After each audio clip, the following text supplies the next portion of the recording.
mekanizëm ku parat e palishme financojnë vjedhjen e zgjedhjeve dhe ku bandat pengojnë rotacionin politik, sepse pushteti u garanton paprekshmërinë, duke e futur vendin në një spirale shkatërrimi, varfërie, vjedhjeje, kriminaliteti në rritje dhe shpopullimi masiv. Në këto kushte, Shtetet e Bashkuara të Amerikës kanë ndërmarrë një veprim të paprecedent dhe të sinjalizuar për të goditur këtë sistem të kriminalizuar që ka kapur përfyti shtetin dhe drejtësinë. Partnerët strategjik i kanë treguar rrugën prokurorisë të posaçme, duke i vënë në dukje pikat nevralgjike ku duhet të përqendrohen hetimet, duke ndjekur parimin universal, ndiq paran. Në shënjestrën e drejtësisë, sipas udhëzimeve, duhet të jenë investitorët strategjik, kontratat e bujshme të inceneratorëve, abuzimet me Agjencinë Kombëtare të Shoqërisë së Informacionit, si dhe kullat e larta që po ngrihen në Tiranë. Mesazhi për SPAK është i prerë. Ose do të godas kokat e këtij sistemi, ose prokurorët do të përfundojnë vetë në bankën e të akuzuarve bashkë me ta. Afati kohor i vendosur është i shkurtër dhe presioni është i madh.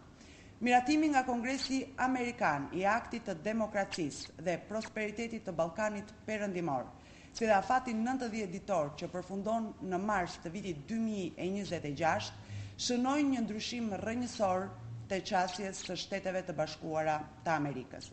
Nga sankcionimi i politikanëve individual te çmontimi i plot i rrjeteve financiare, ekonomike dhe kriminale që i mbështesin ata. Këto masa pritet të synojnë mundësuesit ekonomik, figurat e biznesit, ndërmjetësit financiar dhe kompanit që kanë ushqyer korrupsionin dhe kanë shtrembëruar konkurencën në treg. Ky proces përbën një plan veprimi të qartë për SPAK-un, kalimin nga ngrirja formale e aseteve te arrestimet të niveleve të larta, duke pastruar tregun dhe institucionet përpara zgjedhjeve të vitit 2027.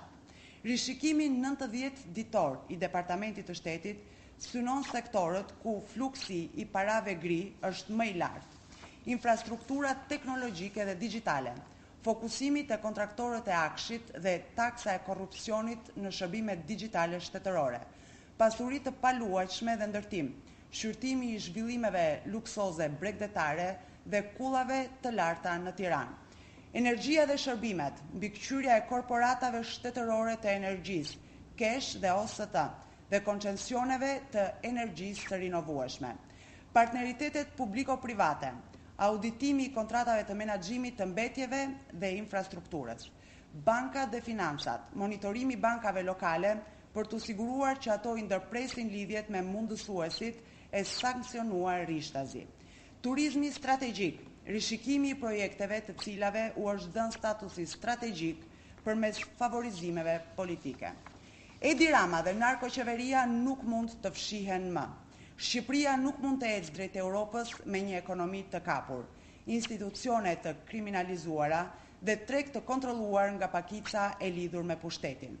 Afati 90 ditor nuk është thjesht teknik, është një paralajmërim politik dhe institucional. Ose shteti çlirohet nga rrjetet kriminale, ose ato do të shemben me pasoja të rënda për stabilitetin politik dhe ekonomik të vendit. Koha e pandëshkueshmërisë po mbaron dhe kjo është një e vërtetë që askush nuk mund ta injorojë më. Shqiptarët e ndershëm dhe patriot janë çuar në këmbë dhe asgjë nuk e ndal vendosmërinë e tyre për përballjen deri në shëmbjen e këtij regjimi të kapur. Me 5 prioritetet madhore të Partisë së Lirisë për 4 milion shqiptar plus, Shqipëria do të shndërrohet në një fuqi prodhuese dhe eksportuese, ku të gjithë shqiptarët do të jetojnë në mirëqenie dhe siguri për të ndërtuar të ardhmen që meritojnë. Faleminderit.